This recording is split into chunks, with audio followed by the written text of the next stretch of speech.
Good morning mga auntie ko. Ayan, gagawa kami ngayon ng lumpia ni Habi. Nag-aano na siya. Naghihiwa ng sayote. Ala, dahan man. Ako ay maghihiwa ng, sayote. Ito kamote para mas malinamnam. Tapos nag-ano na rin ako ng cabbage. Cabbage. Ayan. Tapos nandito yung carrots and other things. And also andito yung beans. Ayan, si Habi. Medyo nagkakaroon na ng laman. Hala, laman. Hay naman sa camera. Ay, sa camera. Nahiwa tayo na rin mga kamote. Pag ako'y nagawa ng lumpia, gusto ko'y merong ganari. Gawa ng sobrang malasa siya. Oo. For sure, malasa ang inyong lumpia. Pagka meron itong kamyote. Oo. Actually, meron kami ngayong mga karamdam. Sinisipon, ano ba yan? May nagwawalis. Sinisipon kami at inuubo. Kaya kailangan natin ng masasustansya ng mga gulay para tayo ay lumakas at makabembang. Hala, bembang pa mo. For the go tayo sa gulay. Actually, ako naman talaga. Ako mga auntie, ako talaga ay magulay. Hindi ako masyado sa karne. Pag gusto lang, pag gusto. Kahit nga sa manok. Halos ayaw ko ng kumain ng manok. Sa totoong buhay. Sa totoong buhay. Pero pag no choice, talagang kahit tikim lang ako. Hindi ako kumakain talaga ng masyado. Ayan, tapos na natin. Ito naman isunod natin. Ayan. Gana rin ang paghiwa na rin. Parang pang pansit. Ay, akala mo naman marunong magluto. Tsambalaang naman ari.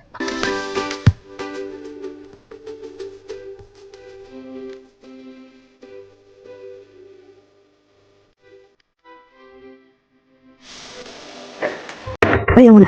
Oo, masubukan na naman. Ayaw mo na. Sorry. Yan. Ay, bangkay. Alright, tama na ang landi. Magluto na tayo ng lumpia. Okay, ito na ang ating gulay, ating hugasan. Bali, 4 na klaseng gulay. Diyan, hugas muna natin naman. Mga 100 na hugas. Ano pa kadami naman ito? Ano na yung 1/4 na hugas? Apaka mo, ante. Kukunti ang halos hindi makita. Ang karas. Kasi, ano ka naman? Napakamahal ng gulay. Mga ante, sa totoong buhay. Bumili ako kahapon ng siling green. 3 kapiraso. Aba, akalain mo yun, 18 pesos. So, pumapatak ay, siya? 6 pesos ang isa. What the? Ano nangyayari sa Pinas? Apakamahal ng bilihin.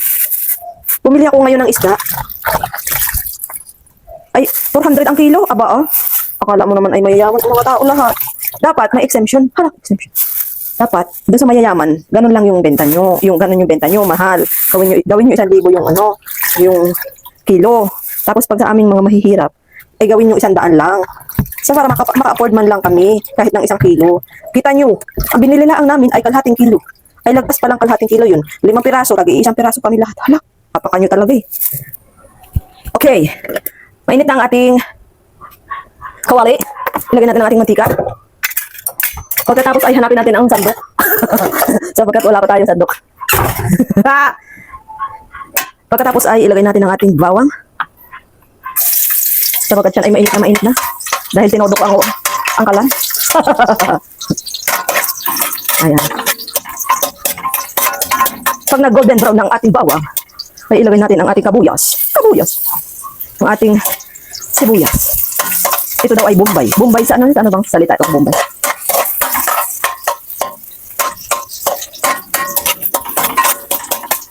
Okay. Pagkatapos ay ilagay natin ang ating chicken breast. Kaunti lamang iyan, sapagkat wala na tayong budget. Apaka-creepy. Gumamit ka ng pathoda para hindi ka mapasok. Igisa-gisa mo lamang iyan ng kaunti. Hanggang yan ay medyo pumuya-puya. Ayan, dayan lamang Kaya lang naman ako magluto. Ilagay na natin ang ating July. Nasaan yung August? Ang dami nito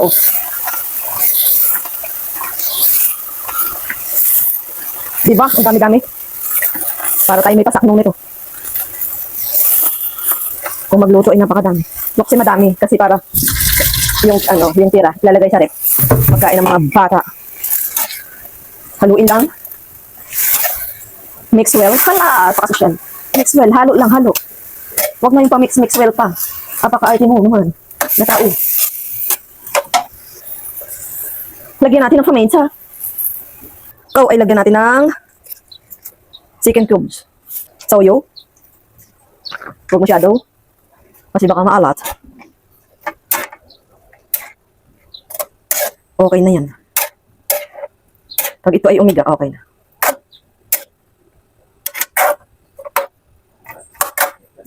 Oo. Diba? Tapos hahayaan lang muna natin lumabas. Tingnan ko lang kung luto na yung kamote. Ay, kuya.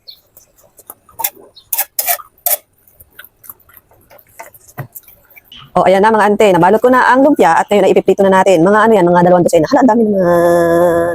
Siguro ay humigit kumulang na na 10. Hala, ang unti. Hala, prito na natin. Nagsalang na ako din ng mantika at painitin lang natin. Mamaya ay alagay na natin yung lumpia. Ay, luto na ho, are. Tara ho, kumain.